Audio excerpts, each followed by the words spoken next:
السلام علیکم، آداب عرض ہے جی ڈیئر لسنرز، کہیے کیا حال احوال ہیں، کیسے ہیں آپ سب؟ دعا ہے، امید ہے سب خیریت سے ہوں گے اور جناب میں بھی خیریت سے ہوں۔ ناول کی نیکسٹ ایپیسوڈ لے کر حاضر ہوں۔ ناول کی فرمائش ہم سے کی ہے نبیل انصاری نے۔ ناول کا نام ہے دل پھولوں کی بستی، مصنفہ ہے نکہت عبداللہ، اور آپ سنیں گے آج اس کی قسط نمبر 22۔ وہ مدھو کا فون تو نہیں آیا؟ آسیہ نے جاتے جاتے رک کر بظاہر سرسری انداز میں پوچھا تو صباحت اور نبیل چونک کر اسے دیکھنے لگے۔ نہیں مما، نبیل کے اشارے پر صباحت نے جواب دیا تھا۔ کئی دنوں سے اس نے فون نہیں کیا، غالباً 1 ہفتہ ہو گیا ہے۔ بہت دل لگ گیا ہے اس کا وہاں۔ نالائق لڑکی کو اپنی پڑھائی کی بھی فکر نہیں ہے، پتہ نہیں کیا کرے گی۔ آسیہ نے تعصب بھرے انداز میں جیسے اپنے آپ سے کہا تھا۔ پھپھو، اگر آپ اجازت دے تو میں فون کروں مدھو کو، اس کی خیریت معلوم کرنے کے لیے؟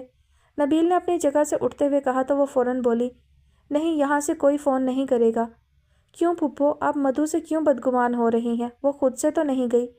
میں اس سے بدگمان نہیں ہوں۔ اسے نبیل کو ٹوکنا اچھا نہیں لگا، ناگواری چھپا کر بولی تھی۔ پھر آپ نے اسے اس کے حال پر کیوں چھوڑ دیا ہے، بلکہ اس کی مرضی پر؟ کیا وہ اس قابل ہو گئی ہے کہ اچھے برے میں تمیز کر سکے؟ نہیں پھپھو، ابھی وہ ہر چمکتی چیز کو سونا سمجھنے والی عمر سے نہیں نکلی۔ ابھی قدم قدم پر اسے رہنمائی کی ضرورت ہے۔ اس سے پہلے کہ شاہ پور والے اسے اپنے رنگ میں ڈھال لیں، آپ کو اسے وہاں سے لانے کی تگ و دو کرنی چاہیے۔ نبیل نے دھیرے سے اسے مدیحہ کا احساس دلانے کی کوشش کی تو وہ اندر ہی اندر جذبز ہو کر بولی، میں کیا کروں جب وہ آنا ہی نہیں چاہتی؟ ایسے میں ہماری کوشش کس کام کی؟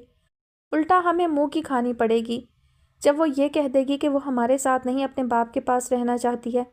وہ ایسا نہیں کہے گی، نبیل نے جیسے اپنے آپ کو تسلی دی تھی۔ آسیہ دکھ سے مسکرائی اور گہری سانس لے کے اندر روک کر کہنے لگی، بہرحال اب مدھو کا فون آئے تو تم اس سے پوچھ لینا کہ وہ کیا چاہتی ہے۔ اگر یہاں آنے پر آمادہ ہے تو پھر نبیل بھائی جا کر اسے لے آئیں گے، صباحت درمیان میں بول پڑی۔ پھر کچھ خائف بھی ہو گئی، وہ اسے ٹوکنے کا خیال چھوڑ کر گھڑی پر نظر ڈالتے ہوئے بولی، مجھے دیر ہو رہی ہے، اور ہاں، آج شام واپسی میں بھی دیر ہو جائے گی، تم دونوں کھانا کھا لینا۔ نہیں مما، ہم آپ کا انتظار کریں گے، آپ خواہ 11 بجے آئیں، کھانا ہم ساتھ کھائیں گے، کیوں نبیل بھائی؟ صباحت نے کہہ کر نبیل کا بازو تھام لیا تو وہ بھی اس بات میں سر ہلانے لگے۔ اگر ایسی بات ہے تو پھر ابھی چائے کے ساتھ کچھ نہ کچھ کھا لینا، وہ انہیں تاکید کرتے ہوئے آگے بڑھ گئی۔ میں اتنی کمزور کبھی نہیں تھی، مجھے مدھو نے کمزور کر دیا ہے۔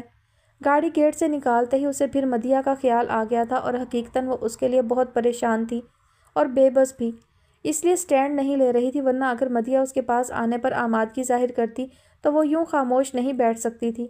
اور صباحت کے معاملے میں بھی وہ محض مدیحہ کی وجہ سے چپ تھی اور چاہتی تھی کہ پہل شاہ پور والوں کی طرف سے ہو، جنہوں نے اب تک صباحت کے حصول کے لیے جانے کیوں پیش رفت نہیں کی تھی، اور اسے کیونکہ رتی برابر بھی کوئی اچھی امید نہیں تھی، اس لیے جیسے جیسے دن گزر رہے تھے اس کی پریشانی میں اضافہ ہو رہا تھا۔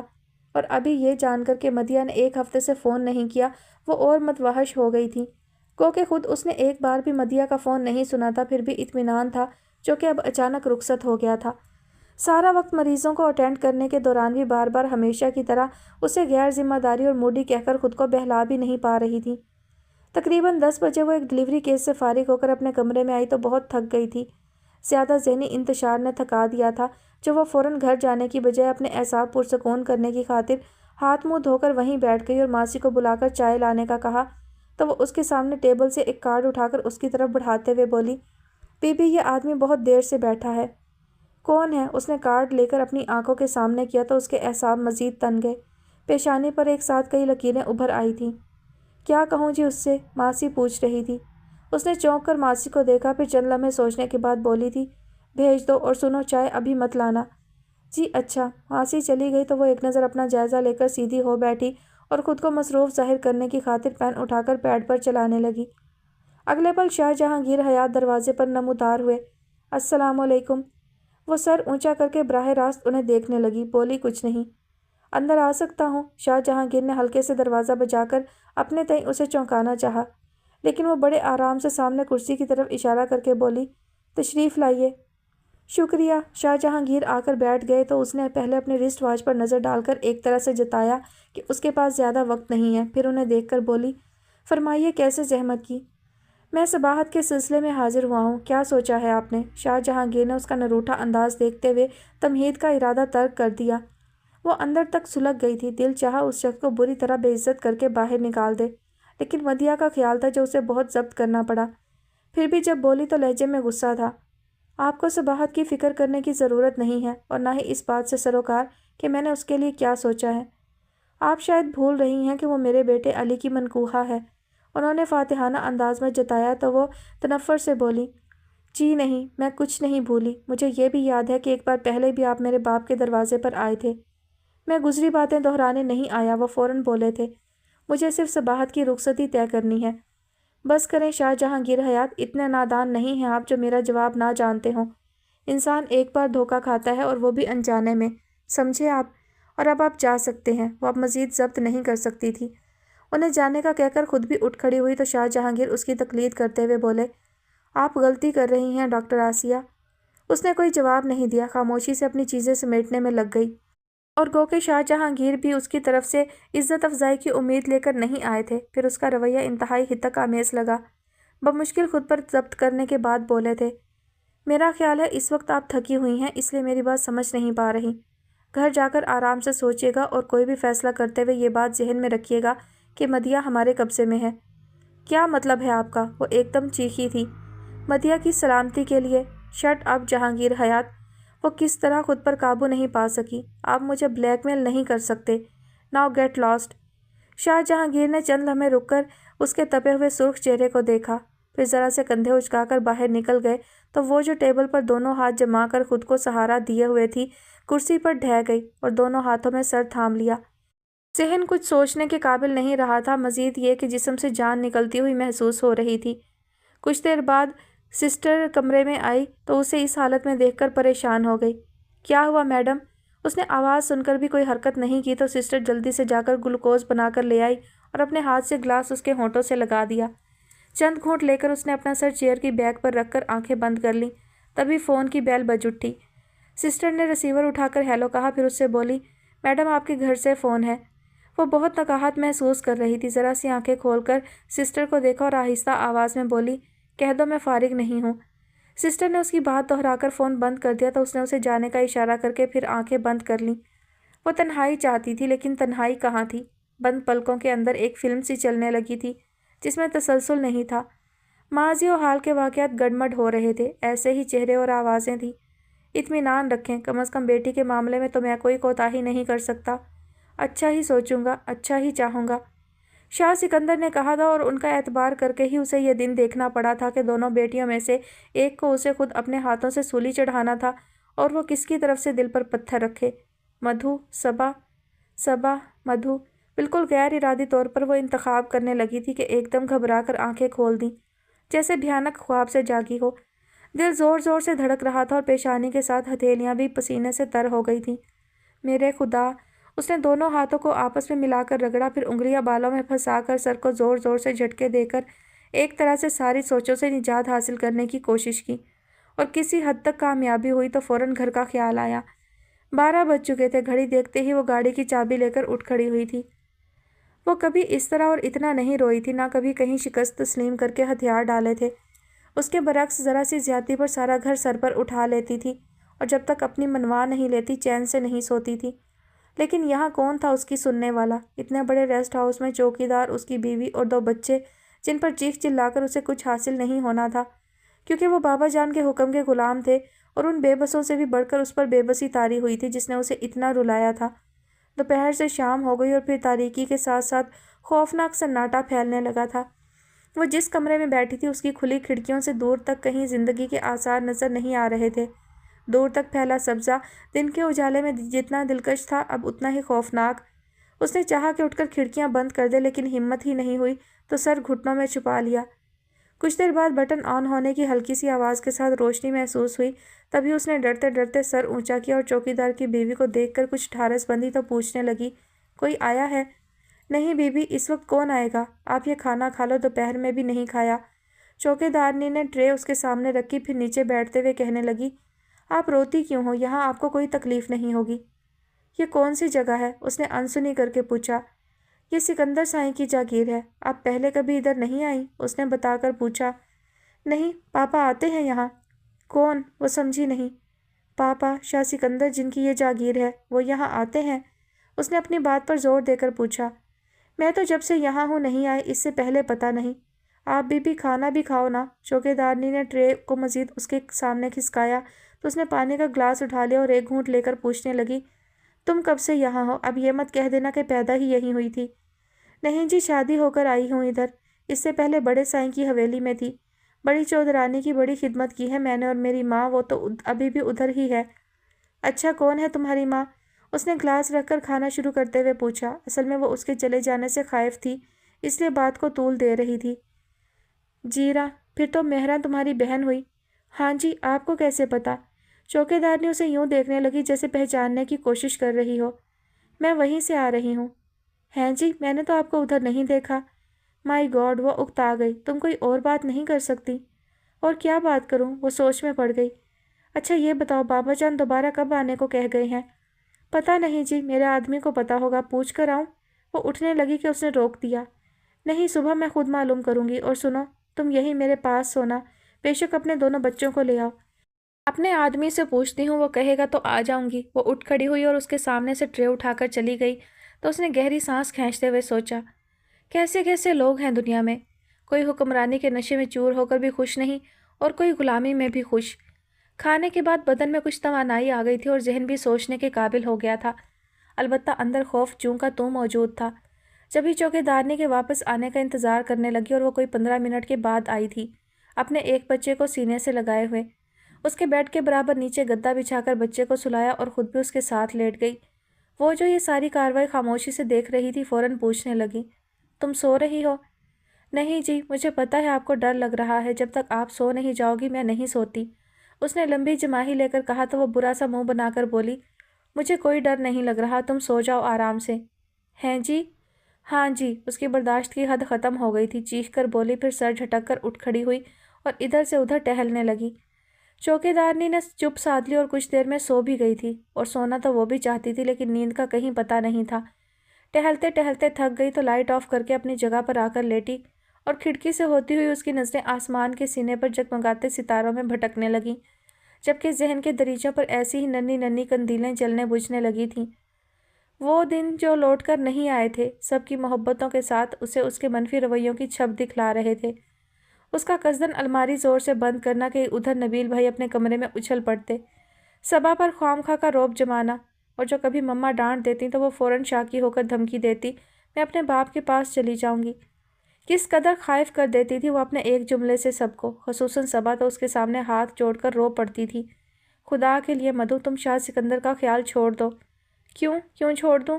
میرا باپ ہے وہ، کتنا زوم تھا اسے، جو نبیل کے سمجھانے کا بھی اس پر کوئی اثر نہیں ہوتا تھا، جو وہ جب بھی انہیں موقع ملتا اسے اور صبا کو احساس دلاتے تھے کہ ان دونوں کو صرف اپنی مما کا خیال کرنا چاہیے، جنہوں نے ان کی خاطر اپنی زندگی تیاگ دی۔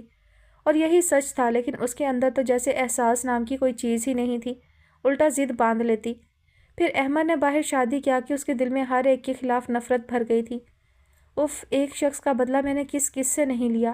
مامی جی، سونیا آپی، بھلا ان کا کیا قصور تھا؟ اور مما کو کتنا تنگ کیا میں نے؟ اس کی آنکھیں یک بارگی پانیوں سے بھر گئیں، اور پھر ہر شخص کے ساتھ اپنا رویہ سوچ کر وہ روتی رہی۔ صبح جب سورج کی کرنیں براہ راست اس کے چہرے پر پڑیں تب وہ اٹھی تھی اور منہ ہاتھ دھو کر کمرے سے نکلنے لگی تھی کہ شاہ تیمور کی آواز سن کر رک گئی۔ بی بی کہاں ہے؟ وہ چوکیدارنی سے اس کا پوچھ رہا تھا۔ سو رہی ہیں۔ شور تو نہیں مچایا اس نے؟ نہیں جی، شور تو نہیں مچایا، پر روئی بہت تھی۔ چوکیدارنی کے جواب پر وہ جذبز ہونے لگی۔ کھانا کھایا تھا؟ دوپہر میں تو نہیں، رات میں کھایا تھا۔ اچھا جاؤ اٹھاؤ اسے، وہ تہکم سے کہہ رہا تھا۔ وہ جلدی سے دروازے کے پاس سے ہٹ کر دوبارہ واش روم میں بند ہو گئی اور خود کو اس کا سامنا کرنے کے لیے تیار کرنے لگی۔ رات اس نے اس نہج پر نہیں سوچا تھا کہ بابا جان کے اس اقدام پر اسے کیا رد عمل ظاہر کرنا چاہیے، ابھی بھی سمجھ میں نہیں آ رہا تھا۔ بس یہ خیال تھا کہ اسے کمزور نہیں پڑنا اور نہ ہی لڑنا ہے، کیونکہ جان گئی تھی کہ وہ ان کا کچھ نہیں بگاڑ سکتی۔ چوکیدارنی اس کے دروازے پر دستک دے کر جا چکی تھی۔ اس کے بعد وہ بھی کتنی دیر سوچتی رہی۔ باہر نکل کر آئی تو شاہ تیمور کو دیکھتے ہی کھلتی مسکراہٹ کے ساتھ بولی تھی، ہیلو کزن، کیسے ہو؟ شاہ تیمور غالباً کچھ اور سوچے بیٹھا تھا، جب ہی حیران ہو کر دیکھنے لگا۔ بابا جان نہیں آئیں گے؟ وہ اس کی حیرت سے نظریں چرا کر ادھر ادھر دیکھنے لگی۔ اب کیسی طبیعت ہے تمہاری؟ شاہ تیمور نے اس کی بات انسنی کر کے پوچھا تو وہ بے اختیار اس کی طرف متوجہ ہو کر بولی، میری طبیعت کو کیا ہوا؟ شریفہ بتا رہی تھی کل تم روتی رہی ہو۔ وہ اس کے چہرے پر جانے کیا کھوجنے لگا تھا۔ ہاں میں بہت روئی، وہ سادگی سے اعتراف کرتے ہوئے بولی۔ آپ مجھے چھوڑ کر جو چلے گئے تھے، اگر کراچی نہیں لے جانا تھا تو صاف منع کر دیتے۔ میں نے وہاں جانے کے لیے کوئی اتنی ضد تو نہیں کی تھی۔ خیر چھوڑیں، یہ بتائیں اب کیا پروگرام ہے؟ فی الحال تمہیں یہیں رہنا ہے، وہ فوراً کہہ گیا، پھر فوراً ہی وضاحت بھی کرنے لگا۔ میرا مطلب ہے تم وہاں بور ہو گئی تھیں، اس لیے بابا جان نے پروگرام بنایا کہ تمہیں تمام رقبوں کی سیر کرائی جائے تاکہ تم فریش ہو جاؤ۔ مائی گاڈ، اس کے علاوہ اور کتنے رقبے ہیں؟ وہ متاثر نظر آنے لگی۔ بہت ہے، تم پہلے ناشتہ کر لو پھر چلتے ہیں۔ اس نے کہہ کر شریفہ کو پکارا اور اس کے آنے پر مدیہ کے لیے ناشتہ لانے کو کہا تو وہ بول پڑی۔ چائے ضرور لانا، میں نے کل سے چائے نہیں پی۔ پھر آرام سے بیٹھتے ہوئے شاہ تیمور سے بولی، اور کزنس کو بھی لے آتے۔ لے آؤں گا، کل لے آؤں گا، وہ کہتا ہوا اٹھ کھڑا ہوا تو اندر کے خوف کے باعث اس نے فوراً پوچھا، کہاں جا رہے ہیں؟ وہ اسے دیکھ کر مسکرایا، یوں جیسے سمجھ گیا ہو۔ میرا مطلب ہے آپ ناشتہ نہیں کریں گے؟ اس نے جذبز ہو کر بات بنائی۔ نہیں، البتہ چائے پی لوں گا، وہ دوبارہ بیٹھ گیا۔ کچھ دیر بعد شریفہ ناشتہ لے آئی تو اس نے پہلے چائے بنا کر ایک کپ اسے تھمایا، پھر خود ناشتے میں مصروف ہو گئی۔ سنو، تم کراچی کیوں جانا چاہتی ہو؟ قطرے توقف سے شاہ تیمور نے اسے مخاطب کر کے پوچھا تو وہ سوچ کر کہنے لگی، اصل میں تو مجھے اسلام آباد جانا ہے، وہاں میرا کالج ہے۔ کراچی تو بس 1-2 دن رہوں گی، کچھ اپنی چیزیں لینی ہیں اور مما سے یہ پوچھنا ہے کہ وہ صبح کی رخصتی کب کر رہی ہیں۔ تمہارا کیا خیال ہے، وہ اسے رخصت کر دیں گی؟ کرنا تو چاہیے، وہ لاپرواہی سے کہہ کر رومال سے ہاتھ صاف کرنے لگی، پھر چائے کا آخری گھونٹ لے کر بولی، میری سمجھ میں نہیں آتا اس بات کو اتنا مسئلہ کیوں بنا لیا گیا ہے؟ کیا یہ معاملہ آرام سے بیٹھ کر طے نہیں ہو سکتا؟ بابا جان کی مرضی، وہ جیسے بھی طے کرے، یہ ہمارے سوچنے اور سمجھنے کی باتیں نہیں ہیں۔ چلو، وہ موضوع ختم کرتے ہوئے اٹھ کھڑا ہوا۔ ہاں، بابا جان کی مرضی، وہ تنفر سے سوچتی اس کے پیچھے باہر نکلی تھی۔ اسے شاہ پور والوں سے کوئی اچھی امید تو نہیں تھی، لیکن یہ بھی نہیں سوچا تھا کہ صباحت کے حصول کے لیے وہ مدیہ کو باقاعدہ یرغمال بنا لیں گے اور پھر بیٹی کے بدلے بیٹی کی شرط رکھ کر اسے ہتھیار ڈالنے پر مجبور کریں گے۔ وہ مدیہ کی طرف سے مطمئن تو پہلے بھی نہیں تھی، بس یہی خیال تھا کہ وہ اپنے باپ کے گھر میں ہے، جہاں اگر وہ آرام سے نہیں تو تکلیف میں بھی نہیں ہوگی، اس لیے اس نے ابھی تک مدیہ کی واپسی کے لیے کوئی پیش رفت نہیں کی تھی۔ دوسرے، اسے یہ بھی یقین تھا کہ جس روز مدیہ کا وہاں سے دل اچاٹ ہو گیا وہ اسی روز واپس آ جائے گی۔ یہ تو اسے اب معلوم ہوا تھا کہ وہ اپنی خوشی سے وہاں نہیں رہ رہی، بلکہ اس کے باپ دادا نے زبردستی اسے روکا ہوا ہے تاکہ اسے چارے کے طور پر استعمال کر سکے۔ یعنی ان کے نزدیک مدیہ کی کوئی اہمیت نہیں تھی، تو ایسی صورت میں وہ صباحت کو وہاں بھیجنے کا کیسے سوچ سکتی تھی؟ وہ بھی اس کی بیٹی تھی۔ شاہ جہانگیر کو تو رات میں اس نے صاف جواب دے دیا تھا، لیکن اس کے بعد سے اب تک اسے ایک پل چین نہیں آیا تھا۔ سمجھ میں نہیں آ رہا تھا کہ کس طرح مدیہ کو ان کے چنگل سے نکال لائے۔ اس کی سلامتی کے لیے وہ اپنی انا، خودداری، وقار سب داؤ پر لگا سکتی ہے، جیسے برسوں پہلے شاہ سکندر کے سامنے ہاتھ جوڑے تھے۔ اسے ایک دم شاہ سکندر کا خیال آیا تو اس کے اندر دہکتے الاؤ میں شدت آ گئی تھی۔ کاش وہ بھرے مجمع میں اس شخص کا گریبان پکڑ سکتی۔ لیکن میں اسے آئینہ تو دکھا سکتی ہوں، اس نے کھولتے ہوئے دماغ سے سوچا، اور اسی وقت کارڈ لیس اٹھا لیا، لیکن ان کا کوئی نمبر اس کے پاس نہیں تھا۔ برسوں پہلے جب شاہ پور فون کیا تھا تب بھی ڈائریکٹری میں نمبر دیکھا تھا، اور ابھی پتہ نہیں وہ کہاں تھے۔ وہ سوچ رہی تھی کہ صباحت نے اس کے کمرے کا دروازہ کھولا اور غالباً کہنے تو کچھ آئی تھی اندر، لیکن اسے ابھی تک بستر میں دیکھ کر پوچھنے لگی، مما آپ کی طبیعت ٹھیک ہے؟ ہاں، کیوں؟ اسے اس وقت صباحت کی مداخلت سخت ناگوار گزری تھی۔ صبح سے کمرے میں جو بند ہیں آپ، اس لیے پوچھ رہی ہوں۔ 11 بج رہے ہیں، کلینک نہیں جانا آپ نے؟ صباحت اس کے کیوں سے قدرے سٹپٹا کر بولی تھی۔ نہیں، اس وقت نہیں جاؤں گی، سسٹر کا فون آئے تو منع کر دینا، کہنا شام میں آؤں گی۔ اچھا، میں یہ بتانے آئی تھی کہ میں نیچے اماں جی کے پاس جا رہی ہوں، کوئی کام ہو تو بلا لیجیے گا۔ اچھی بات ہے، جاؤ اور یہ دروازہ بند کر دو، وہ سرسری انداز میں کہہ کر اپنے لیے تکیہ ٹھیک کرنے میں لگ گئی۔ پھر دروازہ بند ہونے کی آواز سن کر سیدھی ہوئی اور کچھ دیر سوچنے کے بعد کارڈ لیس پر علی جہانگیر کے نمبر پش کرنے لگی۔ یس، شاہ علی جہانگیر۔ تیسری بیل کے بعد اس کی آواز سنائی دی تھی۔ میں ڈاکٹر آسیہ بات کر رہی ہوں، اس نے خاصے روکھے انداز میں کہا تو ادھر سے وہ فوراً بولا، السلام علیکم۔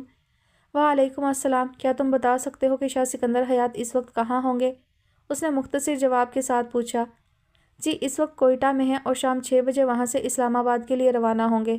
اس نے شاہ سکندر کا اگلا پروگرام بھی بتا ڈالا۔ کوئٹہ کا کوئی نمبر یا موبائل نمبر؟ اس نے سائیڈ کارنر سے پین اور ڈائری اٹھاتے ہوئے پوچھا۔ جی، موبائل نمبر ہے۔ علی جہانگیر نمبر بتا کر کچھ اور بھی کہنا چاہتا تھا، لیکن اس نے فوراً شکریہ کہہ کر سلسلہ منقطع کر دیا اور پھر خود کو شاہ سکندر سے بات کرنے کے لیے تیار کرنے کے بعد ان کے نمبر ملائے تھے۔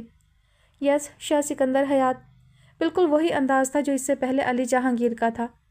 جی میں ڈاکٹر آسیہ، اس بار وہ اسی قدر کہہ سکی۔ کیسی ہیں آپ؟ ان کے لہجے میں یکلخت اشتیاق در آیا تھا اور وہ جب پھٹ پڑنے کو تیار تھی بمشکل ضبط کر سکی۔ میرے جواب سے آپ کو مایوسی ہوگی، یعنی میں بالکل ٹھیک ہوں۔ یہ تو خوشی کی بات ہے، انہوں نے کہا تو وہ یکسر انسنی کر کے پوچھنے لگی، میری بیٹی مدھیہ کہاں ہے؟ شاہ پور میں۔ خیریت؟ مجھے مدھیہ کی خیریت مطلوب ہے، وہ ایک دم تیز ہو کر بولی تھی۔ وہ بالکل ٹھیک ہے، کیا کسی نے اس کے بارے میں کچھ کہا آپ سے؟ شاہ سکندر اس بار کچھ ٹھٹکے تھے۔ آپ کے بھائی شاہ جہانگیر آئے تھے میرے پاس، موصوف یہ کہہ گئے ہیں کہ اگر میں مدھیہ کی سلامتی چاہتی ہوں تو صباحت کو ان کے بیٹے کے ساتھ رخصت کر دوں۔ اس نے چبا چبا کر کہا تو دوسری طرف ایک دم خاموشی چھا گئی تھی۔ ہیلو شاہ سکندر حیات، آپ سن لیں، اگر میری بیٹی مدھیہ کو کچھ ہوا تو؟ نہیں نہیں ڈاکٹر آسیہ، آپ اطمینان رکھیں، اسے کچھ نہیں ہوگا۔ وہ فوراً بولے تھے، کسی میں اتنی جرأت نہیں ہے کہ میری بیٹی کو ہاتھ بھی لگا سکے۔ جہانگیر بھائی نے جو کچھ کہا اس کے لیے میں آپ سے معافی چاہتا ہوں، وہ شاید اس صورتحال سے بوکھلا گئے تھے۔ میں یہ سب نہیں جانتی، آپ مدھیہ سے کہیں فوراً واپس آ جائے، مجھے اس کی طرف سے بہت تشویش ہونے لگی ہے۔ نہیں، تشویش کی کوئی بات نہیں ہے، وہ صرف آپ کی ہی نہیں میری بھی بیٹی ہے۔ شاہ سکندر گو کہ شاہ جہانگیر کے اس اقدام پر اندر ہی اندر دل ملا رہے تھے، لیکن اسے مسلسل اطمینان دلانے کی کوشش کر رہے تھے۔ جی، اور آپ اس کے لیے اچھا سوچیں گے، اچھا کریں گے، جیسے صباحت کے لیے۔ اس نے ان کی بات پر سلگ کر طنز کیا۔ میں اس بات پر بحث نہیں کروں گا کیونکہ آپ صرف ایک پہلو سے سوچ رہی ہیں، اور ہاں، آپ کو مدھیہ کی فکر کرنے کی ضرورت نہیں ہے، وہ اب میری ذمہ داری ہے، اور صباحت پر بھی آپ مکمل اختیار نہیں رکھتی۔ اس کے بارے میں کوئی بھی فیصلہ کرنے سے پہلے مجھ سے پوچھ لیجئے گا۔ ان کا لہجہ اچانک بدل گیا تھا، جانے اس کا طنز کرنا برا لگا تھا یا کوئی اور بات یاد آئی تھی۔ وہ بہرحال چند لحظہ کو سناٹے میں آ گئی، پھر ایک دم جیسے ہوش میں آ کر انہیں پکارا، لیکن ادھر سے سلسلہ منقطع ہو گیا تھا۔ مائی فٹ، اس کا دماغ کھولنے لگا تھا، دل چاہا ہر شے تہس نہس کر دے۔ کیا سمجھتے ہیں شاہ پور والے، میں ان کی دھمکیوں سے مرعوب ہو جاؤں گی؟ ہرگز نہیں، وہ میرا معاملہ تھا جو میں نے خاموشی اختیار کر لی تھی۔ مدھو اور صبا کے لیے تو میں زمین آسمان ایک کر دوں گی، بڑے آئے حق جتانے والے، ان سے پوچھ کر فیصلہ کروں ہوں۔ وہ زہر خند سوچ رہی تھیں اور پھر اسی وقت ایک فیصلہ کر کے ہی اٹھی تھیں۔ آسیہ اور نبیل کے جانے کے بعد وہ کچھ دیر ادھر سے ادھر چکراتی رہی، پھر اپنی الماری ٹھیک کرنے کھڑی ہو گئی۔ گو کہ اس کی ضرورت نہیں تھی، لیکن کرنے کو اور کوئی کام ہی نہیں تھا۔ جب سے نبیل نے اس کا کالج جانا بند کروایا تھا، اس کا خود سے بھی کچھ پڑھنے کو دل نہیں چاہتا تھا، اور کام بھی کوئی اتنے نہیں تھے۔ سارا وقت بیکار رہنے سے اس کا ذہن متاثر ہو رہا تھا، کوئی اچھا خیال تو آتا ہی نہیں تھا، اور وقت بھی جیسے ٹھہر سا گیا تھا، یا شاید اسے لگتا تھا۔ صبح ہوتی ہے، شام ہوتی ہے، اور بس کہیں کوئی ہلچل نہیں تھی۔ کسی وقت اس کا دل چاہتا وہ مدھیہ کی طرح چیخ چلا کر سب کو اپنی طرف متوجہ کرے اور پھر خوب ہنسے یا خوب روئے۔ پتہ نہیں اس کے ساتھ کیا ہونے والا تھا، وہ سب کچھ آسیہ پر چھوڑ کر بھی چین سے نہیں تھی، کیونکہ اسے اب علی جہانگیر کا خیال آتا تھا، جس کا قصور یہ تھا کہ وہ شاہ جہانگیر کا بیٹا تھا، اور یہ قصور کم از کم آسیہ تو معاف نہیں کر سکتی تھی، یہ وہ اچھی طرح جانتی تھی۔ اس لیے بہت چاہنے کے باوجود وہ علی جہانگیر کو فون نہیں کر رہی تھی کہ کہیں اس کی محبت میں ہار کر وہ اپنی ماں کو غلط نہ سمجھنے لگے۔ وہ حقیقتاً اب دوراہے پر آ کھڑی ہوئی تھی۔ صبا بیٹا، فون آیا ہے، بوا نے اس کے کمرے کے دروازے میں آ کر پکار کر کہا تو وہ الماری کا پٹ بند کر کے پوچھنے لگی، کس کا ہے؟ پتہ نہیں کون ہے، پہلے نبیل میاں کا پوچھا، میں نے کہا نہیں ہے تو بولا گھر میں جو بھی ہے بلا دیں۔ بوا تفصیل بتانے کھڑی ہو گئی تھی، وہ درمیان سے ہی نکل کر لابی میں آ گئی اور ریسیور اٹھا کر ہیلو کہا تو دوسری طرف علی جہانگیر تھا۔ چھوٹتے ہی بولا، یار تمہیں ذرا احساس نہیں میں کتنی شدت سے تمہارے فون کا انتظار کر رہا ہوں۔ کیوں؟ وہ بلا ارادہ کہہ گئی۔ کیوں کا کیا مطلب؟ کیا تم نے نہیں کہا تھا کہ میری باتوں کو سوچنے کے بعد مجھے فون کرو گی؟ علی جہانگیر نے یاد دلایا تو وہ آزردگی میں گھر کر بولی، مجھے یاد ہے، پھر یہ کہ میں نے کچھ نہیں سوچا اور نہ سوچوں گی۔ اس لیے نہیں کہ مجھے آپ کی باتوں سے اختلاف ہے، بلکہ اس لیے کہ مجھے مما کا خیال ہے اور میں کسی مقام پر بھی ان سے نظریں نہیں چرا سکتی۔ وہ ہنوز آزردہ سی صاف گوئی سے بول رہی تھی۔ اب میں تم سے کیا کہوں؟ وہ جیسے عاجز آ گیا تھا۔ کچھ نہ کہیں کیونکہ میں کچھ نہیں کر سکتی۔ اچھا سنو، تمہیں معلوم ہے آج تمہاری مما نے مجھے فون کیا تھا۔ علی جہانگیر نے اصل میں یہی جاننے کے لیے اس وقت فون کیا تھا۔ نہیں، کیا کہا انہوں نے آپ سے؟ اس نے لا علمی کے اظہار کے ساتھ فوراً پوچھا۔ ہمارے متعلق کوئی بات نہیں کی، سکندر چچا کا پوچھا اور ان کا موبائل نمبر لیا تھا، اس کے بعد مجھے نہیں معلوم انہوں نے سکندر چچا سے بات کی یا نہیں؟ میں صبح سے ٹرائی کر رہا ہوں لیکن سکندر چچا کا موبائل بند پڑا ہے۔ اب پتہ نہیں تمہاری مما سے بات کرنے کے بعد انہوں نے بند کیا ہے یا… وہ اس انداز سے بول رہا تھا جیسے اس کا دھیان اس بات کی طرف شاہ سکندر اور آسیہ کے درمیان کیا بات ہوئی ہوگی، اور اس کا دھیان آسیہ کی طرف چلا گیا کہ وہ صبح کلینک نہیں گئی تھی اور اپنے کمرے میں بند رہی تھی۔ ہیلو صبا، قدرے توقف سے علی جہانگیر نے پکارا تو وہ چونک کر بولی، جی۔ تم آج کل کالج نہیں جا رہی؟ نہیں۔ کہیں میری وجہ سے تو نہیں چھوڑ دیا؟ دیکھو سچ بتانا۔ وہ خاموش رہی جبکہ اس کے قیاس پر دل زور زور سے دھڑکنے لگا تھا۔ بے وقوف لڑکی، تم کیا سمجھتی ہو میں تمہیں اس گھر سے اٹھا کر نہیں لے جا سکتا؟ سب کی موجودگی میں لے جانے کی جرت رکھتا ہوں، سمجھی تم؟ میرے خدا! اس نے گھبرا کر ریسیور رکھ دیا اور بھاگ کر اپنے کمرے میں آ گئی، یوں جیسے وہ ابھی آ رہا ہو۔ چند لمحوں بعد پھر فون کی بیل بجنے لگی تھی لیکن وہ نہیں گئی، اور جب بوا کو جاتے دیکھا تو انہیں بھی روک دیا، کیونکہ اسے یقین تھا کہ وہی ہوگا جو اسے اس مقام پر لے آیا تھا کہ وہ کسی معجزے کے رونما ہونے کی دعا کرنے لگی تھی۔ آسیہ کا خوشی سے مان جانا معجزہ ہی ہو سکتا تھا۔ کتنی دیر وہ وقفے سے فون کی بیل سنتی رہی، پھر جب یہ سلسلہ ختم ہو گیا تب اس کی باتوں کو سوچتے ہوئے اس کا ذہن اس بات پر اٹک گیا کہ آسیہ نے شاہ سکندر کو فون کیوں کیا اور کیا بات ہوئی۔ کبھی اسے اپنا خیال آتا، کبھی مدیحہ کا، اور دونوں میں سے کسی کے متعلق بھی بات ہو، اسے بہرحال حیرت ہو رہی تھی کہ اس کی ماں جو مدیحہ کا فون صرف اس لیے نہیں سنتی تھی کہ وہ شاہ پور سے آتا تھا، اس نے خود سے شاہ سکندر کو فون کیسے کر لیا؟ کیا وہ اتنی مجبور ہو گئی ہے یا بہت جرأت مند؟ ہر دو صورتوں میں اسے بہرحال ایک دھڑکا سا لگ گیا تھا، اور وہ شدت سے نبیل کا انتظار کرنے لگی کیونکہ وہ اسے خدشات سے نکالتے تھے، اور روزانہ تو نبیل 8 بجے تک آ جاتے تھے، اس روز جانے کہاں رہ گئے تھے۔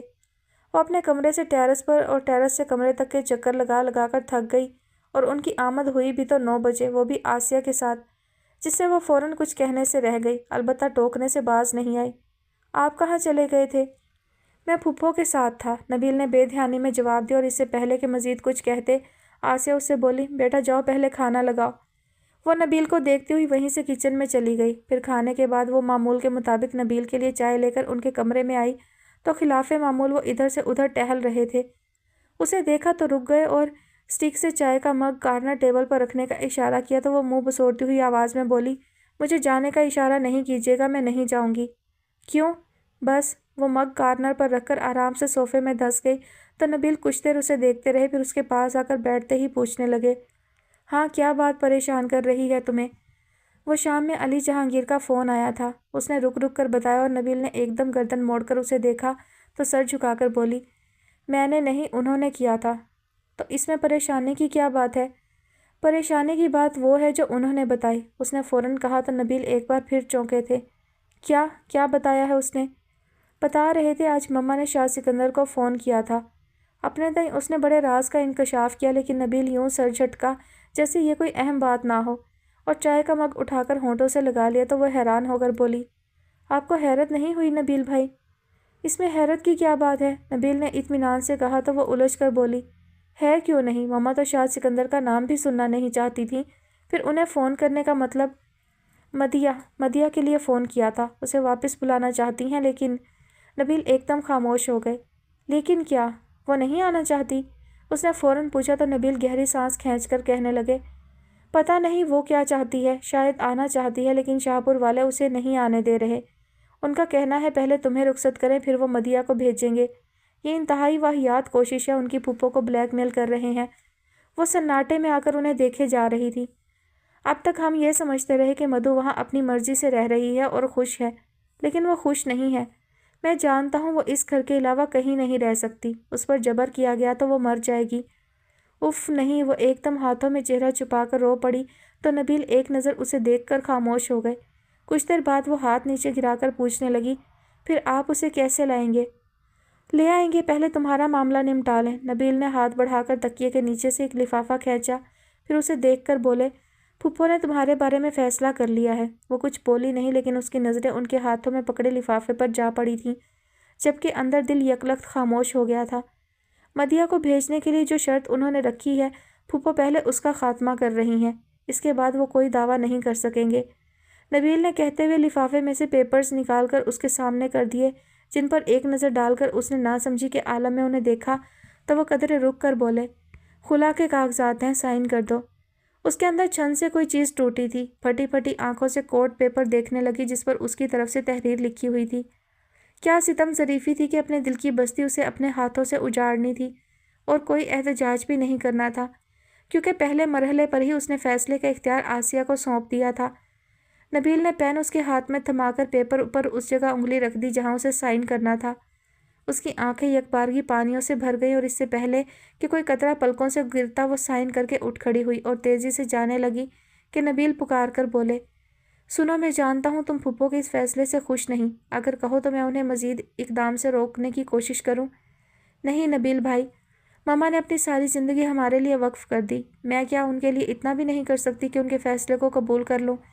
وہ بہت ضبط سے کہہ کر ان کے کمرے سے نکل آئی، لیکن اپنے کمرے میں پہنچنے سے پہلے ہی اس کی آنکھوں کا پانی چھلک گیا تھا۔ شاہ سکندر کے 3 دن اسلام آباد میں بے انتہا مصروف گزرے تھے، لیکن اس مصروفیت میں بھی انہیں مدیحہ کا خیال آ رہا تھا، اور انہوں نے سوچ لیا تھا کہ وہ اسے شاہ پور نہیں رہنے دیں گے۔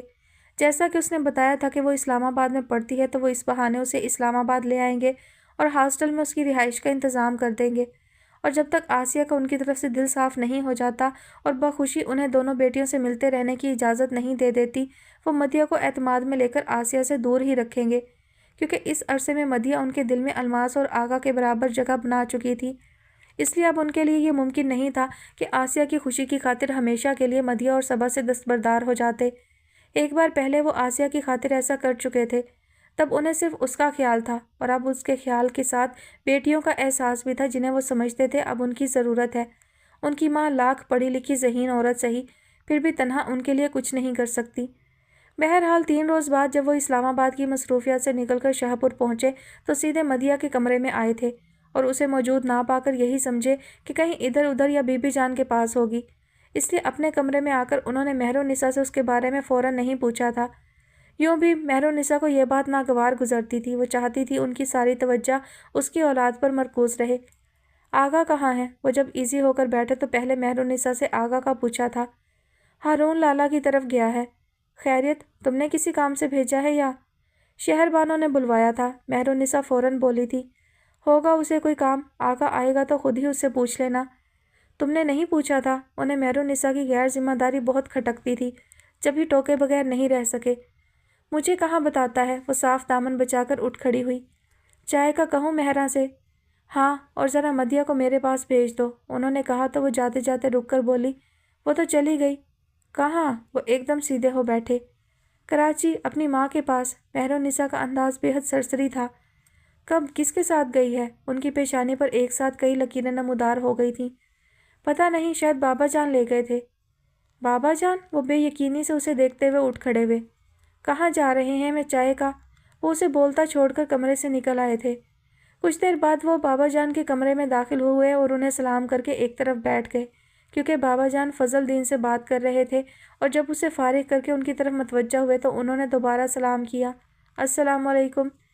خوش رہو۔ کب آئے؟ بابا جان نے خوش دلی کا مظاہرہ کیا۔ کچھ دیر ہوئی، ابھی مہرالنساء نے بتایا ہے کہ آپ مدیحہ کو کراچی چھوڑ آئے ہیں۔ انہوں نے جواب کے ساتھ ہی بغیر کسی تمہید کے اپنی بات کہہ دی۔ ہاں، بہت ضد کر رہی تھی، شاید گھبرا گئی تھی یہاں۔ شہر والوں کا بھلا کہاں دل لگتا ہے گاؤں میں؟ بابا جان اپنے پیچھے تکیے کے نیچے ہاتھ ڈال کر جانے کیا تلاش کرتے ہوئے بول رہے تھے۔ لیکن بابا جان، آپ کو میرا انتظار تو کرنا چاہیے تھا۔ وہ مدیحہ کے جانے کی تصدیق ہونے پر الجھ گئے تھے۔ کہا تھا ہم نے اس سے کہ اپنے باپ سے مل کر جانا، لیکن وہ نہیں مانی۔ کہنے لگی میں کوئی ہمیشہ کے لیے تو نہیں جا رہی، پھر آؤں گی تو بابا سے مل لوں گی۔ بابا جان نے مدیحہ کے الفاظ دہرا کر انہیں دیکھا۔ پتہ نہیں پھر آئے گی بھی کہ نہیں، انہوں نے خود کلامی کے انداز میں کہا تھا، لیکن بابا جان سن کر بولے، ضرور آئے گی، وعدہ کیا ہے اس نے ہم سے۔ آپ خود چھوڑ کر آئے ہیں اسے یا کسی کے ساتھ بھیجا ہے؟ انہوں نے اچانک کسی خیال کے تحت پوچھا۔ کسی کے ساتھ کیوں بھیجتے، ہم خود لے کر گئے تھے اور اس کے گھر کے سامنے اتار کر آئے ہیں، بابا جان نے اس انداز سے کہا جیسے انہیں کسی کے ساتھ بھیجنے والی بات بری لگی ہو۔ اچھا، شاہ سکندر یقین کر بھی رہے تھے اور نہیں بھی، اور اندر ہی اندر الجھ بھی رہے تھے کہ 5 روز پہلے آسیہ نے فون پر ان سے جو کچھ کہا تھا اس میں کتنی صداقت تھی۔ ابھی رہو گے یا پھر کہیں جانا ہے؟ بابا جان نے انہیں سوچتے دیکھ کر فوراً ان کا دھیان بٹانے کی کوشش کی۔ بس 2 دن ہوں، پھر کینیڈا جانا ہے۔ انہوں نے سرسری اپنا پروگرام بتایا، پھر پوچھنے لگے، آپ کو معلوم ہے جہانگیر بھائی ڈاکٹر آسیہ کے پاس گئے تھے؟ اچھا، کب؟ بابا جان یکسر انجان بن گئے۔ غالباً 1 ہفتہ پہلے۔ تمہیں کیسے معلوم ہوا؟ ڈاکٹر آسیہ کا فون آیا تھا، بتا رہی تھی جہانگیر بھائی نے صباحت کی رخصتی پر زور دیا ہے، اور جب وہ نہیں مانی تو دھمکی کے طور پر یہ کہہ آئے کہ مدیہ ان کے قبضے میں ہے۔ شاہ سکندر صاف گوئی سے بتا کر کہنے لگے، جہانگیر بھائی بہت غلط کر رہے ہیں، میں اپنی بیٹیوں کے بارے میں کوئی ایسی بات برداشت نہیں کروں گا۔ پرسوں پہلے آپ نے آسیہ اور اس کے گھر والوں کو مار دینے کی دھمکی دی تھی، لیکن اب آپ سن لیں کہ اس گھر میں میری بیٹیاں رہتی ہیں۔ دھمکی تو دور کی بات، اگر انہیں کوئی نقصان پہنچانے کا سوچا بھی تو… وہ قصداً اپنی بات ادھوری چھوڑ کر ہونٹ بھینچ گئے۔ تم ناحق بدگمان ہو رہے ہو سکندر، تمہاری بیٹیاں کیا ہماری کچھ نہیں لگتی؟ خون ہے ہمارا، اور تم سے پہلے ہم جہانگیر سے پوچھیں گے کہ اس نے ڈاکٹرنی سے ایسی بات کیوں کی۔ بابا جان گو کے اندر ہی اندر صورتحال سے بوکھلا گئے تھے، لیکن ظاہر نہیں کیا اور ان کی طرفداری کرتے ہوئے شاہ جہانگیر پر غصہ کرنے لگے۔ بہرحال جہانگیر بھائی کو دوبارہ وہاں جانے کی ضرورت نہیں ہے، کینیڈا سے واپسی پر صباحت کا معاملہ میں خود طے کروں گا، وہ خفگی سے کہتے ہوئے اٹھ کھڑے ہوئے۔ ہاں، اور کوشش کرنا مدیہ کی بات بھی یہیں طے ہو جائے، تیمور کے ساتھ، بابا جان نے کہا تو وہ انہیں دیکھ کر رہ گئے تھے۔ کتنی خوبصورت جگہ ہے اور کتنا سکون ہے یہاں، میرا بس چلے تو میں ساری زندگی کے لیے یہیں رہ جاؤں، وہ چاروں طرف دیکھتی ہوئی ایک جذب کے عالم میں بولی تھی۔ چند قدم آگے چلتا شاہ تیمور اس کی بات سن کر رک گیا اور پلٹ کر پوچھنے لگا، رہ سکو گی؟ کیوں نہیں، یہ تو میرے خوابوں سے بھی زیادہ حسین جگہ ہے، لیکن میرے اور کون سے خواب پورے ہوئے ہیں جو یہ ہوگا؟ وہ اچانک آزردہ نظر آنے لگی، لہجے میں بھی دکھ سمٹ آیا تھا جسے محسوس کر کے شاہ تیمور اس کے قریب آ گیا۔ تم خواب بھی دیکھتی ہو؟ جنہیں حقیقت میں کچھ میسر نہ ہو وہ خواب ہی دیکھتے ہیں، وہ کارٹیج کی طرف جاتی سرخ بجری کی روش پر قدم رکھتے ہوئے کہنے لگی۔ آپ تصور بھی نہیں کر سکتے کہ میں اور صبا کس ماحول میں پروان چڑھے ہیں۔ کاش پاپا شروع ہی میں ہمیں اپنے پاس لے آتے تو ہمارے اندر اتنی محرومیاں نہ ہوتی۔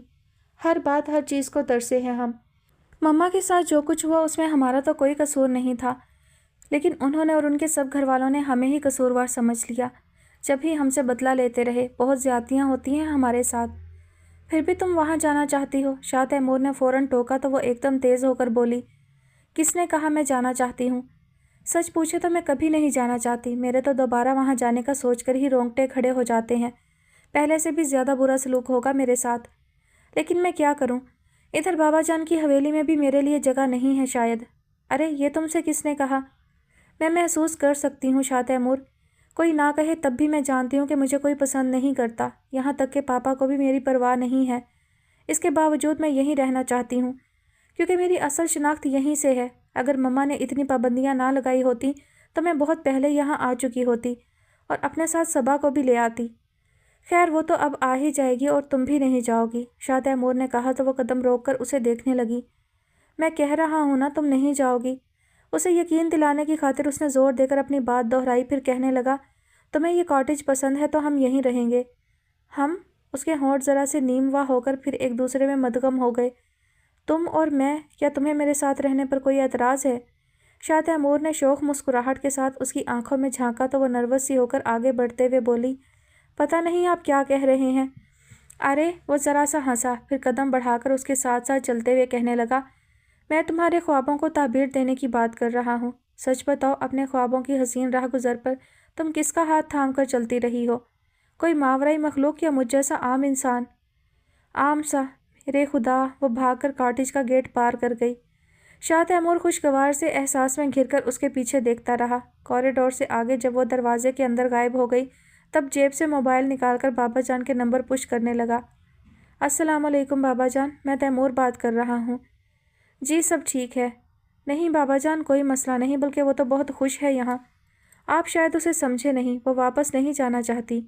جی اگر آپ کہیں تو اسے شاہ پور لے آؤں؟ اچھی بات ہے۔ ویسے آپ سکندر چچا کو ابھی بتا دیں کہ ان کی بیٹیاں اپنی ماں کے پاس خوش نہیں ہیں۔ جیسے آپ مناسب سمجھیں۔ خدا حافظ۔ اس نے موبائل بند کر کے واپس جیب میں رکھا، پھر اس کے پیچھے اندر آیا تو وہ کھڑکی کے پاس کھڑی جانے کن سوچوں میں گم تھی۔ شاہ تیمور نے قریب جا کر اس کی آنکھوں کے سامنے ہاتھ لہرایا تو وہ چونک کر 2 قدم پیچھے ہٹی، پھر جانے کیا ہوا ہاتھوں میں چہرہ چھپا کر رونے لگی۔ ارے مدیہ! شاہ تیمور نے آہستگی سے اس کی دونوں کلائیاں تھام کر ہاتھ نیچے کیے۔ کیا ہوا ہے؟ مجھے ڈر لگ رہا ہے۔ کس سے؟ مجھ سے؟ وہ اپنے سینے پر ہاتھ رکھ کر ذرا سا اس کی طرف جھکا۔ نہیں، وہ ہتھیلیوں سے آنکھیں رگڑنے لگی۔ پھر؟ اپنی قسمت سے، اپنے خوابوں سے، کہیں مجھے رسوا نہ کر دیں۔